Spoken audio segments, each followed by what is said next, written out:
என்னென்ன ஃபீச்சர்ஸ்லாம் இருக்குன்னு நான் சொல்றேன். ஃபர்ஸ்ட் இங்க வந்தோடனே emergency talkback unit, Vande Bharat, metro trains and Amrit Bharat trains இதெல்லாம் பார்த்து எமர்ஜென்சிக்கு ப்ரெஸ் பண்ணணும். ஓவரா ப்ரெஸ் பண்ணிட்டுனா ஃபைன் கொடுத்துருவாங்க. எமர்ஜென்சி செயின்க்கு பதிலாக இது கொடுத்துருவாங்க. அப்புறம் ஃபேன் கொடுக்குறாங்க. ஃபேன் கொடுத்துருக்காங்க. பட் ஃபேன் யாரும் யூஸ் பண்ண மாட்டாங்க. இப்போ யாத்திரை என்னமோ எமர்ஜென்சி சொல்லியிருக்காங்க. நீங்க வாங்க கைஸ் பண்றாங்க. இன்னொரு எமர்ஜென்சி என்னன்னா இங்க பாருங்க. இது ஒரு emergency ladder available here. Emergency ladder இங்க அவைலபிளா இருக்கு. இங்க பாருங்க ஓட கொடுத்துருக்காங்க கைஸ். அத கைஸ் லேடர் எங்க நீங்க வந்து இந்த இது திருப்பினா வந்து டோர் ஓபன் ஆகாது. ஐசோலேஷன் சைடு கூட பண்ணலாம். அது தொட்டினா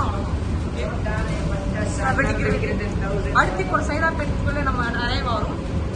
சரி நாங்கள் தாம்பரத்தில் நிற்போம். நாங்கள் சூப்பராக இருக்கு ட்ரெயின். அப்புறம் மஜா பண்ணுவோம். நம்ம செம்மையா இருக்கு. செம்மையா இருக்கு. போர்டில் வந்து இந்தியன் ரயில்வேஸ் தான் போட்டுருக்கு. பட் ஏன் தெரியல, அடுத்த ஸ்டேஷன் சொல்லுவாங்க. பட் சொல்லவில்லை, தெரியவில்லை. ஸோ இன்னும் கொஞ்ச நேரத்தில் சரி.